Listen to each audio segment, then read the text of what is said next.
नमस्कार प्यारे मित्रों, मैं एडवोकेट ब्रजेश यादव।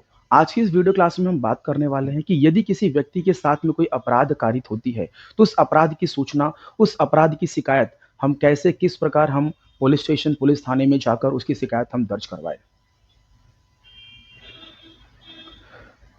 प्यारे मित्रों, यदि पुलिस आपकी शिकायत दर्ज नहीं करती, आपकी एफआईआर नहीं लेती है, तो ऐसे केस में हम क्या करें, हम कौन सा उपाय अपनाएं, हम कौन सा कानूनी रास्ता अपनाएं जिससे कि पुलिस हमारी एफआईआर ले ले, हमारी केस को दर्ज कर ले। प्यारे मित्रों, सबसे पहले आपको ये समझना होगा कि जो अपराध होते हैं, जो ऑफेंस होते हैं, उसकी दो कैटेगरी होती है, उसकी दो प्रकार होते हैं। एक होता है कॉग्निजेबल ऑफेंस और एक होता है नॉन कॉग्निजेबल ऑफेंस। प्यारे मित्रों, जो कॉग्निजेबल जो ऑफेंस होते हैं उसे हिंदी में कहते हैं संज्ञेय अपराध। ये इस प्रकार के अपराध होते हैं जो कि बहुत ही गंभीर प्रकृति के अपराध होते हैं, जैसे कि मर्डर हो गया, रेप हो गया, डकैती हो गई। ठीक है, ये बहुत ही गंभीर नेचर के अपराध होते हैं, गंभीर प्रकृति के अपराध होते हैं। जो नॉन कॉग्निजेबल जो ऑफेंस होते हैं, जो असंज्ञेय अपराध होते हैं, ये छोटे मोटे अपराध होते हैं, ये कम गंभीर नेचर के अपराध होते हैं।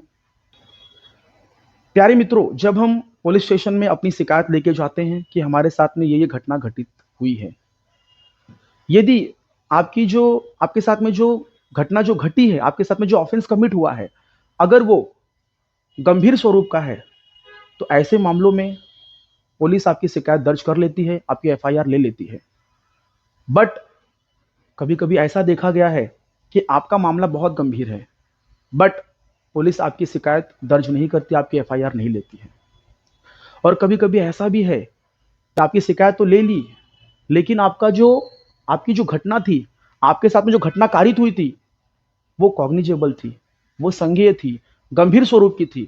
बट पुलिस क्या करती है, उसको नॉन कॉग्निजेबल एनसीआर के रूप में, एनसीआर के फॉर्म में उसको दर्ज कर लेती है।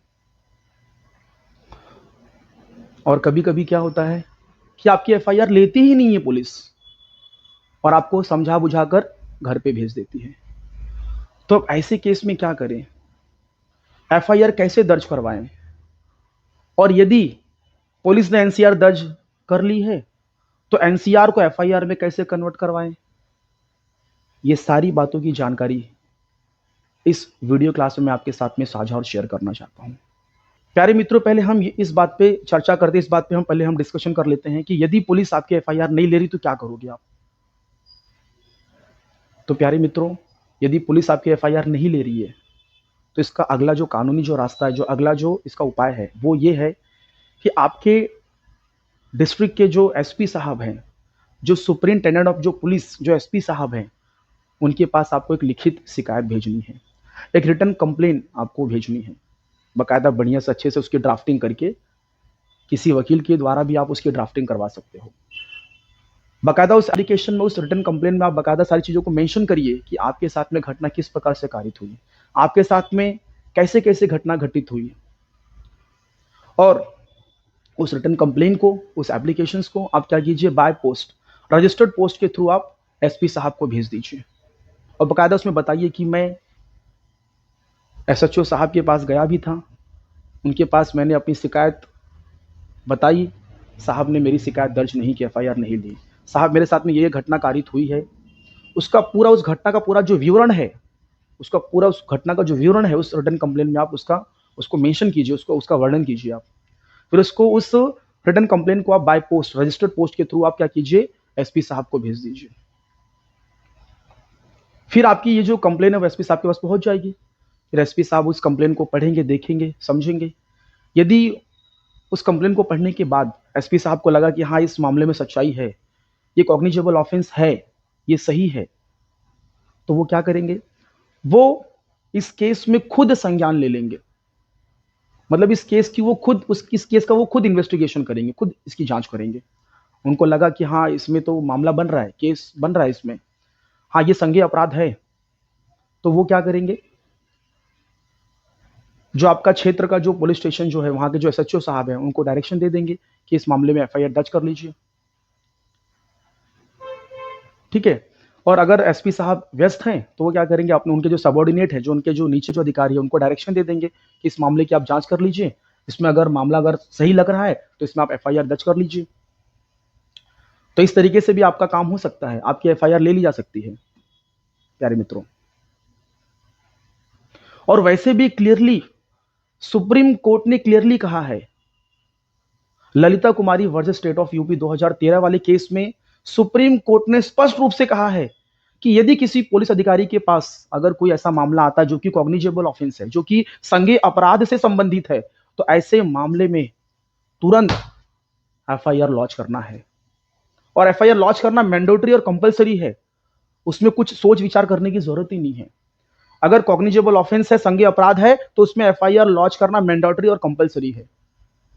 Clearly Lalita Kumari versus state of UP 2013 वाले केस में स्पष्ट रूप से सुप्रीम कोर्ट ने कहा है प्यारे मित्रों। लेकिन यदि आपको एसपी साहब के पास से भी कोई रिलीफ नहीं मिलती है, आपको वहां से भी आपकी शिकायत यदि दर्ज नहीं की जाती है, आपका एफआईआर अगर वहां से भी नहीं लिया जाता है, तो प्यारे मित्रों अगला ऑप्शन क्या है, अगला कानूनी रास्ता क्या है? तो प्यारे मित्रों आपको जाना है मजिस्ट्रेट साहब के पास। अब मजिस्ट्रेट साहब कहां बैठते हैं? कोर्ट में। तो आपको मजिस्ट्रेट कोर्ट में जाना है और बकायदा एक अच्छा बढ़िया आपको एक लॉयर अपॉइंट करना है। आपके फैमिली लॉयर भी हो सकते हैं। एक लॉयर एडवोकेट को आपको पकड़ना है, एक हायर करना है और उनको अपनी पूरी बातें बतानी है कि आपके साथ में घटना कैसे कैसे कारित हुई, आपके साथ में क्या क्या हुआ। और उनको आपको ये भी बताना है कि वकील साहब, एडवोकेट साहब, मैं पुलिस स्टेशन में गया था, एसएचओ साहब ने, officer in charge of a police station साहब ने मेरी शिकायत दर्ज नहीं की। मेरा मामला तो कॉग्निजेबल था, गंभीर स्वरूप का था, गंभीर प्रकृति का था। एसएचओ साहब ने मेरी शिकायत दर्ज नहीं की। उसके बाद वकील साहब, मैं एसपी साहब के पास भी गया, उनको मैंने बाय पोस्ट अपनी कंप्लेन, मैंने उनको बाय पोस्ट रजिस्टर्ड पोस्ट के थ्रू मैंने अपनी कंप्लेन उनको दी थी। उन्होंने भी मेरी बात नहीं सुनी, मेरा एफआईआर नहीं लिया गया, मेरी शिकायत दर्ज नहीं की गई। तो साहब मैं आपके पास आया हूं, आप मेरी शिकायत दर्ज करवा दीजिए। वकील साहब क्या करेंगे, 175(3) की एप्लीकेशन तैयार करेंगे और बाकायदा उसमें पूरा लिखेंगे कि घटना कैसे कैसे कारित हुई। और उसमें यह भी मेंशन करेंगे कि हम आपके पास डायरेक्ट नहीं आए हैं, बाय प्रोविजन, बाय लॉ। पहले हम पुलिस स्टेशन में गए, वहां से हमारी शिकायत दर्ज नहीं की गई, एफआईआर नहीं ली गई। उसके बाद हम एसपी साहब के पास गए, वहां भी हमारी शिकायत नहीं दर्ज की गई, वहां पे भी हमारी एफआईआर नहीं ली गई। उसके बाद हम आपके पास आ रहे हैं और उसकी एफिडेविट भी देंगे, शपथ पत्र देंगे कि साहब डायरेक्ट नहीं आ रहे आपके पास हम। मजिस्ट्रेट साहब 175(3) की एप्लीकेशन देखेंगे, पढ़ेंगे, देखेंगे, सोचेंगे, समझेंगे। अगर उनको लग रहा है कि हाँ मामले में दम है, हाँ, और हाँ ये भी बात आप ध्यान रखिए कि जब आप 175(3) की एप्लीकेशन लगवा रहे हैं मजिस्ट्रेट साहब के पास, तो आपके पास अगर कोई एविडेंस, कोई प्रूफ, कोई सबूत आपके पास है कि हाँ आपके साथ में ये अपराध घटित हुई है, तो वो सबूत को भी वहां पे आप क्या कीजिए, लगाइए। और मामले की जब मजिस्ट्रेट साहब जब देखेंगे, पढ़ेंगे एप्लीकेशंस को, अगर उनको लग रहा है कि हाँ मामला बन रहा है, तो मजिस्ट्रेट साहब उस क्षेत्र का जो पुलिस स्टेशन होगा, जो थाना होगा, उनको डायरेक्शन देंगे कि इस मामले में एफआईआर दर्ज करिए। तो यहां से आपका काम हो जाएगा। तो ऐसा नहीं है कि पुलिस ने नहीं सुना, पुलिस ने भगा दिया, तो अब हमें न्याय नहीं मिलेगा। अगर आपको पुलिस स्टेशन से न्याय नहीं मिल रहा है तो आप कोर्ट जाइए, आपको कोर्ट से न्याय मिलेगा। एसपी साहब के पास गए, एसएसपी साहब के पास गए, बड़े बड़े अधिकारी के पास, वहां से आपको न्याय नहीं मिल रहा है,